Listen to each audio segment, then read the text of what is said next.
ভেবে এসেছি যে সূরা কাহাফ থেকে কিছু কথা আপনাদের সাথে আজকে শেয়ার করবো ইনশাআল্লাহ বিদিনিল্লাহ। সূরা কাহাফের যে লেসনগুলো আছে, দ্য কি লেসনস ফ্রম সূরা আল কাহাফ বা দ্য প্রাইম লেসনস ফ্রম সূরা আল কাহাফ, এটা আপনাদের সাথে আমি শেয়ার করবো ইনশাআল্লাহ বিদিনিল্লাহ। সূরা কাহাফ এটি মাক্কি সূরা, মক্কায় নাজিল হয়েছে। এটা কোরআনের একেবারে মিডলে অবস্থিত, 15 পারায়, কোরআনের 18 নম্বর সূরা। আপনারা অনেকে দেখে থাকবেন যে সূরা কাহাফের মধ্যে একটা শব্দ আছে ওয়ালিয়াতালাত্তাফ। যারা কোরআন পড়েছেন দেখে থাকবেন, না দেখলে আজকে বাসায় যে দেখবেন একটা শব্দ আছে ওয়ালিয়াতালাত্তাফ। দেখবেন কোরআনের মধ্যে এই শব্দটা বোল্ড করা, মোটা কালি দিয়ে লেখা, bold. This is the middle of the holy Quran. এটা কোরআনের একেবারে মাঝখানে এই শব্দটা। এর আগে যত আয়াত তার পরে ঠিক তত আয়াত। সুবহানাল্লাহ বিহামদিহি। This is the middle of the holy Quran, এবং এটা সূরা কাহাফের মধ্যে আছে ওয়ালিয়াতালাত্তাফ শব্দটা আপনারা দেখবেন। এবং এই সূরাটা নবুয়তির ৫ম বৎসরে নাজিল হয়েছিল, আবিসিনিয়াতে হিজরতের পূর্বে। তখন সাহাবীদের উপর, নমুসলিম সাহাবাদের উপর কঠিন অত্যাচার চলতেছিল, ভয়ঙ্কর ধরনের অত্যাচার। তো এই সূরাটা নাজিল করে আল্লাহ তাআলা আমাদেরকে সান্ত্বনা দিলেন এবং বুঝাতে চাইলেন এই অত্যাচার, এই জুলুমের শিকার শুধু তোমরাই হচ্ছ না, এর আগেও হয়েছে অনেকে। 7 জন যুবক ছিল রোমান সাম্রাজ্যে, তারা তাদের ঈমান বাঁচানোর জন্য এরকম কষ্টের শিকার হয়েছিল, এবং তারা যে স্বপ্ন দেখেছিল সেই স্বপ্ন আল্লাহ তাআলা বাস্তবায়ন করেছেন। তো এই ঘটনাগুলো শুনিয়ে বেসিক্যালি মক্কার যে নমুসলিম সাহাবারা, তাদেরকে আল্লাহ তাআলা সান্ত্বনা দিচ্ছিলেন যে ফ্রাস্ট্রেটেড হওয়ার কিছু নেই। ওয়ালা তাহিনু ওয়ালা তাহজানু ওয়া আনতুমুল আ'লাউনা ইন কুনতুম মুমিনিন। হতাশ হবে না, চিন্তিত হবে না, বিজয় তোমাদেরই হবে যদি তোমরা মুমিন হও, যদি তোমরা বিশ্বাসী হও, তোমাদের ঈমানের দাবিতে যদি তোমরা সত্যবাদী হও। এই সূরাটা নাজিলের একটা প্রেক্ষাপট আছে। মক্কার কুরাইশরা কোনোভাবেই যখন রাসূল সাল্লাল্লাহু আলাইহি ওয়াসাল্লামকে দমাতে পারছিল না, তখন তারা প্ল্যান করলো যে আমরা মদিনাতে যে মদিনার ইহুদিদের কাছ থেকে কিছু জেনে আসি। কারণ মক্কাবাসীদের নবী, রাসূল, ওহী, আখিরাত এগুলোর ব্যাপারে কোনো ধারণা ছিল না। তো ফলে তারা কুরাইশরা নজর ইবনে হারিস এবং উকবা ইবনে আবি মুঈত এই দুইজনকে পাঠালো, তোমরা মদিনায় যাও, মদিনায় ইহুদিরা থাকে, ইহুদিদের কাছে তাওরাত নাজিল হয়েছিল। They have idea regarding prophets and আখিরাত, আখিরাত কি, নবী কি, এগুলোর আইডিয়া তাদের আছে। তো তাদের দুইজনকে পাঠালো যে তোমরা যে তাদের জিজ্ঞেস করো যে আমাদের জ্ঞাতি ভাইদের মধ্যে থেকে একজন তো নবী দাবি করে, সে কি আসলে নবী কিনা, আমরা কিভাবে বুঝবো? তো যেই চিন্তা সেই কাজ, তারা গেল মদিনাতে, মক্কা থেকে মদিনায়, যে খুলে বললো যে আমাদেরই এক ছেলে, আমাদেরই এক লোক বয়স 40 হওয়ার পর থেকে বলে আমি নবী, আমার কাছে ওহী আসে, আল্লাহ আমার কাছে বাণী পাঠায়, আর তিনি আমাকে বাণী বাহক করে পাঠিয়েছেন তোমাদের কাছে। এটা আসলে সত্য কিনা, আমরা একটু কনফিউশনে আছি। তো ইহুদিরা বলল তোমরা যে তাকে 3টি প্রশ্ন করবে, যদি উত্তর দিতে পারে বুঝবে সত্য নবী। 1 নম্বরে জিজ্ঞেস করবে যে মুহাম্মদ বলো তো আসহাবে কাহাফ কারা, আসহাবে কাহাফ সম্পর্কে তোমরা কি জানো? যে সূরাটার নাম সূরাতুল কাহাফ। কাহাফ মানে হচ্ছে কেই, গুহা, মানে গুহাবাসী। 7 জন যুবক এই গুহার ভিতরে আশ্রয় নিয়েছিল ঈমান বাঁচানোর জন্য। মুহাম্মদ তুমি যদি সত্য নবী হও বলো এই ঘটনাটা কি। 2 নম্বরে তাকে জিজ্ঞেস করবে জুলকারনাইন বাদশা সম্পর্কে কি জানে, সে কিছু জানে কি। 3 নম্বর তাকে জিজ্ঞেস করবে মা হুয়া রূহ, রূহ কি, এই রূহটা দেহে ঢুকলে মানুষ নড়ে চড়ে, প্রাণবন্ত একটা অ্যানিমেশন থাকে, এটা বের হয়ে গেলে সে ডেড বডি, লাশ হয়ে পড়ে থাকে। What is the origin of রূহ, স্পিরিট? এই 3টা প্রশ্নের উত্তর যদি জানে তাহলে আসলেই সে সত্য নয়। তারা এসে জিজ্ঞেস করলো মুহাম্মদ বলো আসহাবে কাহাফ কারা, বলো জুলকারনাইন কে, বলো রূহ কি। এই 3টা প্রশ্নের উত্তর যদি করতে পারো তাহলে বুঝবে তুমি সত্য নবী। রাসূল সাল্লাল্লাহু আলাইহি ওয়াসাল্লাম বললেন ঠিক আছে যাও, আগামীকাল উত্তর বলে দেব। তিনি ইনশাআল্লাহ বলতে ভুলে গেলেন। রাসূল সাল্লাল্লাহু আলাইহি ওয়াসাল্লামের ধারণা ছিল প্রতিদিনই তো জিবরাইল কোরআনের আয়াত নিয়ে আসে, তো তার এই ধারাবাহিকতায় আগামীকাল আসবে, আমি জিজ্ঞেস করে নিব এই 3টা প্রশ্নের উত্তর। তারপরের দিন সবাই এসে হাজির, কিন্তু জিবরাইল আলাইহিস সালাম আসেন। রাসূল সাল্লাল্লাহু আলাইহি ওয়াসাল্লাম একটু বিব্রতকর পরিস্থিতিতে বললেন। তারা বললো তুমি তো আজকে অ্যাপয়েন্টমেন্ট দিয়েছো, ডেট দিয়েছো, বলো উত্তর বলো। রাসূল সাল্লাল্লাহু আলাইহি ওয়াসাল্লাম বললো আজকে না, আগামীকাল বলে দিবেন। রাসূল সাল্লাল্লাহু আলাইহি ওয়াসাল্লাম ইনশাআল্লাহ কথাটা আর মনে করতে পারতেছেন না। এরপরের দিনও তারা এসে হাজির, কিন্তু রাসূল সাল্লাল্লাহু আলাইহি ওয়াসাল্লাম উত্তর দিতে পারতেছেন না। তারপরের দিন এভাবে পিছাচ্ছেন, রাসূল সাল্লাল্লাহু আলাইহি ওয়াসাল্লাম ডেট দিচ্ছেন, এভাবে 1 দিন 2 দিন 3 দিন না, 15 দিন। কয়দিন? এদিকে তো এই প্রশ্নের উত্তর জানার জন্য এখন 1 জন 2 জন আসে, দলে বলে কাফিররা আসে। কেন রাসূল সাল্লাল্লাহু আলাইহি ওয়াসাল্লামকে এখানে অপমান করা যাচ্ছে, ছোট করা যাচ্ছে, হেয় করা যাচ্ছে। তারা এসে হাসাহাসি করে। আবু বকর ওমর রাদিয়াল্লাহু আনহুকে বলে, দেখো তোমরা না বলছো সত্য নবী, উনি সত্য নবী হলে তো প্রথম দিনে উত্তর দিয়ে দিতে পারতো, পারে না কেন? এটা থেকে বোঝা যাচ্ছে তিনি আসলে মিথ্যাবাদী। 15 দিন রাসূল সাল্লাল্লাহু আলাইহি ওয়াসাল্লামের জন্য এত বিব্রতকর পরিস্থিতি আর ছিল না। 15 দিন পর আল্লাহ তাআলা আয়াত নাযিল করলেন, ওয়ালা তাকুলান্না বিশাইইন ইন্নী ফাইলুন যালিকা গাদা ইল্লা আইয়াশা আল্লাহ। অর্থাৎ হে নবী, ভবিষ্যতের কোনো কাজে যখন ওয়াদা দিবেন, কমিটমেন্ট করবেন, আপনি আইয়াশা আল্লাহ মানে ইনশাআল্লাহ বলা ছাড়া কখনো দিবেন না। রাসূল সাল্লাল্লাহু আলাইহি ওয়াসাল্লামকে শিক্ষা দেওয়ার মধ্য দিয়ে বেসিক্যালি আল্লাহ তাআলা গোটা মুসলিম উম্মাহকে শিক্ষা দিলেন, আমাদেরকে শিক্ষা দিলেন, যাতে আমরা ভবিষ্যতের কাজে আগে ইনশাআল্লাহ বলি।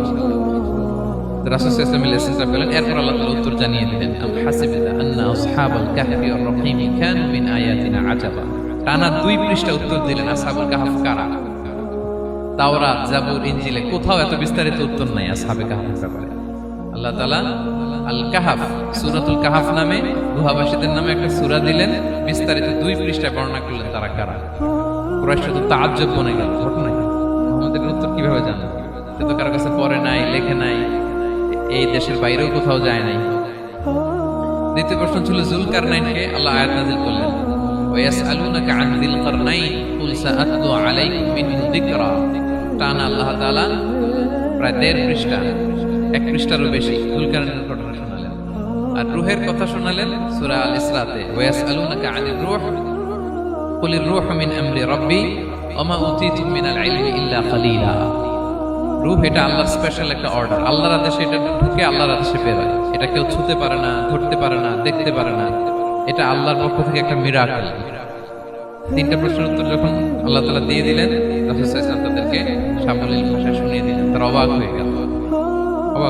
ভেবে এসেছি যে সূরা কাহফ থেকে কিছু কথা আপনাদের সাথে আজকে শেয়ার করব ইনশাআল্লাহ বিদিনিল্লাহ। সূরা কাহফের যে লেসনগুলো আছে, দ্য কি লেসনস ফ্রম সূরা আল কাহফ বা দ্য প্রাইম লেসনস ফ্রম সূরা আল কাহফ, এটা আপনাদের সাথে আমি শেয়ার করব ইনশাআল্লাহ বিদিনিল্লাহ। সূরা কাহফ এটি মাক্কি সূরা, মক্কায় নাজিল হয়েছে।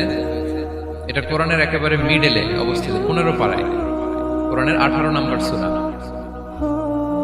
আপনারা অনেকে দেখে থাকবেন যে সূরা কাহফের মধ্যে একটা শব্দ আছে ওয়ালিয়াতালাত্তাফ। যারা কোরআন পড়েছেন দেখে থাকবেন, না দেখলে আজকে বাসায় যে দেখবেন, একটা শব্দ আছে ওয়ালিয়াতালাত্তাফ। দেখবেন কোরআনের মধ্যে এই শব্দটা বোল্ড করা, মোটা কালি দিয়ে লেখা, bold. This is the middle of the holy Quran. এটা কোরআনের একেবারে মাঝখানে এই শব্দটা। এর আগে যত আয়াত, তারপরে ঠিক তত আয়াত। সুবহানাল্লাহ বিহামদিহি। This is the middle of the holy Quran, এবং এটা সূরা কাহফের মধ্যে আছে। ওয়ালিয়াতালাত্তাফ শব্দটা আপনারা দেখবেন। এবং এই সূরাটা নবুয়তির 5ম বৎসরে নাজিল হয়েছিল, আবিসিনিয়াতে, হিজরতের পূর্বে। তখন সাহাবীদের উপর, নমুসলিম সাহাবাদের উপর কঠিন অত্যাচার চলতেছিল, ভয়ঙ্কর ধরনের অত্যাচার। তো এই সূরাটা নাজিল করে আল্লাহ তাআলা ওনাদেরকে সান্ত্বনা দিলেন এবং বুঝাতে চাইলেন, এই অত্যাচার, এই জুলুমের শিকার শুধু তোমরাই হচ্ছ না, এর আগেও হয়েছে অনেকে। 7 জন যুবক ছিল রোমান সাম্রাজ্যে, তারা তাদের ঈমান বাঁচানোর জন্য এরকম কষ্টের শিকার হয়েছিল, এবং তারা যে স্বপ্ন দেখেছিল সেই স্বপ্ন আল্লাহ তাআলা বাস্তবায়ন করেছেন। তো এই ঘটনাগুলো শুনিয়ে বেসিক্যালি মক্কার যে নমুসলিম সাহাবারা, তাদেরকে আল্লাহ তাআলা সান্ত্বনা দিচ্ছিলেন যে ফ্রাস্ট্রেটেড হওয়ার কিছু নেই। ওয়ালা তাহিনু ওয়ালা তাহজানু ওয়া আনতুমুল আ'লাউনা ইন কুনতুম মুমিনিন। হতাশ হবে না, চিন্তিত হবে না, বিজয় তোমাদেরই হবে যদি তোমরা মুমিন হও, যদি তোমরা বিশ্বাসী হও, তোমাদের ঈমানের দাবিতে যদি তোমরা সত্যবাদী হও। এই সূরাটা নাজিলের একটা প্রেক্ষাপট আছে। মক্কার কুরাইশরা কোনোভাবেই যখন রাসূল সাল্লাল্লাহু আলাইহি ওয়াসাল্লামকে দমাতে পারছিল না, তখন তারা প্ল্যান করলো যে আমরা মদিনাতে যে মদিনার ইহুদিদের কাছ থেকে কিছু জেনে আসি।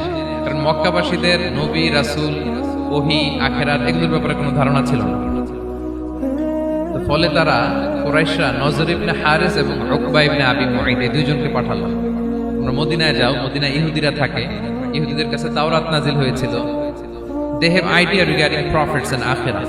আখিরাত কি, নবী কি, এগুলোর আইডিয়া তাদের আছে। তো তাদের দুইজনকে পাঠালো যে তোমরা যে তাদের জিজ্ঞেস করো যে আমাদের জ্ঞাতি ভাইদের মধ্যে থেকে একজন তো নবী দাবি করে, সে কি আসলে নবী কিনা, আমরা কিভাবে বুঝবো? তো যেই চিন্তা সেই কাজ, তারা গেল মদিনাতে, মক্কা থেকে মদিনায়, যে খুলে বললো যে আমাদেরই এক ছেলে, আমাদেরই এক লোক, বয়স 40 হওয়ার পর থেকে বলে আমি নবী, আমার কাছে ওহী আসে, আল্লাহ আমার কাছে বাণী পাঠায়, আর তিনি আমাকে বাণী বাহক করে পাঠিয়েছেন তোমাদের কাছে। এটা আসলে সত্য কিনা আমরা একটু কনফিউশনে আছি। তো ইহুদিরা বলল, তোমরা যে তাকে 3টি প্রশ্ন করবে, যদি উত্তর দিতে পারে বুঝবে সত্য নবী। 1 নম্বরে জিজ্ঞেস করবে যে মুহাম্মদ বলো তো আসহাবে কাহাফ কারা? আসহাবে কাহাফ সম্পর্কে তোমরা কি জানো? যে সূরাটার নাম সূরাতুল কাহাফ। কাহাফ মানে হচ্ছে কেই, গুহা, মানে গুহাবাসী। 7 জন যুবক এই গুহার ভিতরে আশ্রয় নিয়েছিল ঈমান বাঁচানোর জন্য। মুহাম্মদ তুমি যদি সত্য নবী হও বলো এই ঘটনাটা কি। 2 নম্বরে তাকে জিজ্ঞেস করবে জুলকারনাইন বাদশা সম্পর্কে কি জানে, সে কিছু জানে কি। 3 নম্বর তাকে জিজ্ঞেস করবে মা হুয়া রূহ, রূহ কি? এই রূহটা দেহে ঢুকলে মানুষ নড়ে চড়ে, প্রাণবন্ত একটা অ্যানিমেশন থাকে, এটা বের হয়ে গেলে সে ডেড বডি, লাশ হয়ে পড়ে থাকে। What is the origin of রূহ, স্পিরিট? এই 3টা প্রশ্নের উত্তর যদি জানে তাহলে আসলেই সে সত্য নবী। তারা এসে জিজ্ঞেস করলো মুহাম্মদ বলো আসহাবে কাহাফ কারা, বলো জুলকারনাইন কে, বলো রূহ কি। এই 3টা প্রশ্নের উত্তর যদি করতে পারো তাহলে বুঝবে তুমি সত্য নবী। রাসূল সাল্লাল্লাহু আলাইহি ওয়াসাল্লাম বললেন ঠিক আছে যাও, আগামীকাল উত্তর বলে দেব। তিনি ইনশাআল্লাহ বলতে ভুলে গেলেন। রাসূল সাল্লাল্লাহু আলাইহি ওয়াসাল্লামের ধারণা ছিল প্রতিদিনই তো জিবরাইল কোরআনের আয়াত নিয়ে আসে, তো তারই ধারাবাহিকতায় আগামীকাল আসবে, আমি জিজ্ঞেস করে নিব এই 3টা প্রশ্নের উত্তর। তারপরের দিন সবাই এসে হাজির, কিন্তু জিবরাইল আলাইহিস সালাম আসেন। রাসূল সাল্লাল্লাহু আলাইহি ওয়াসাল্লাম একটু বিব্রতকর পরিস্থিতিতে বললেন। তারা বলল তুমি তো আজকে অ্যাপয়েন্টমেন্ট দিয়েছো, ডেট দিয়েছো, বলো উত্তর বলো। রাসূল সাল্লাল্লাহু আলাইহি ওয়াসাল্লাম বলল আজকে না, আগামীকাল বলে দিবেন। রাসূল সাল্লাল্লাহু আলাইহি ওয়াসাল্লাম ইনশাআল্লাহ কথাটা আর মনে করতে পারতেছেন না।